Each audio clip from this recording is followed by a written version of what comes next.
সুপ্রিয় শিক্ষার্থীবৃন্দ, এখানে যে সমস্যাটি তোমরা দেখতে পাচ্ছ এটি তোমাদের বৃত্তি পরীক্ষায় আসার জন্য খুবই একটি গুরুত্বপূর্ণ সমস্যা। কিভাবে সমাধান করতে হয় সেই বিষয়ে আজকের ক্লাস তোমরা মনোযোগ দিয়ে দেখো।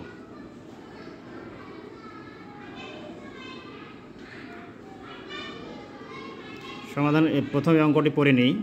যদি রেজা মিনিটে 54 মিটার বেগে হাঁটে, সে 1 ঘন্টায় কত কিলোমিটার হাঁটতে পারবে? এখানে বলা আছে, এখানে আমাদের এককগুলোকে লক্ষ্য করতে হবে। সময় হচ্ছে মিনিটে 54 মিটার, কিন্তু আমাদের বের করতে হবে 1 ঘন্টায় কত কিলোমিটার। অর্থাৎ এখানে আমরা কি লিখতে পারি? প্রথমেই লিখব যে 60 মিনিট সমান 1 ঘন্টা।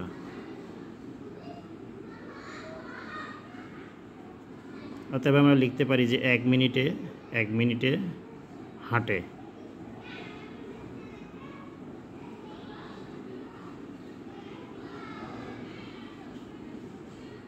এক মিনিটে হাঁটে 54 মিটার। 54 মিটার। অতএব যেহেতু 1 ঘন্টার কথা বলা হয়েছে, তাহলে 60 মিনিটে হাঁটে 54 গুণ 60 এত মিটার। তাহলে 4 × 6 = 24, 5 × 6 = 30, আর দিয়ে 32।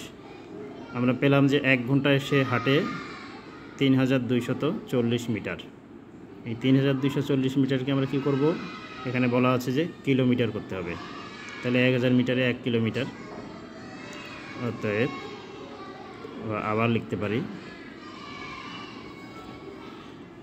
আবার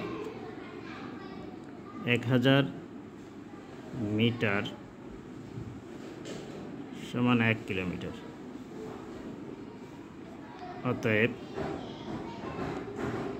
3240 মিটার সমান হচ্ছে, এই 3240কে কী করতে হবে? 1000 দিয়ে ভাগ করতে হবে, এত কিলোমিটার। তাহলে আমরা পাচ্ছি, এখানে যদি আমরা ভাগ করে আমরা যদি রাফ করি, তাহলে 1000 দিয়ে ভাগ করব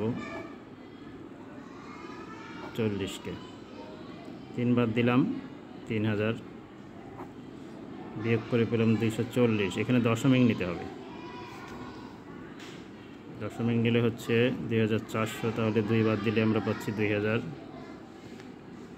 এবার 400, দশমিকের জন্য 0 নিলে 4, এখানে বাদ দিলে আমরা পাচ্ছি 4000।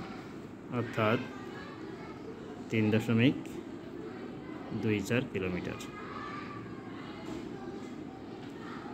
আশা করি তোমরা সমস্যাটি বুঝতে পেরেছো।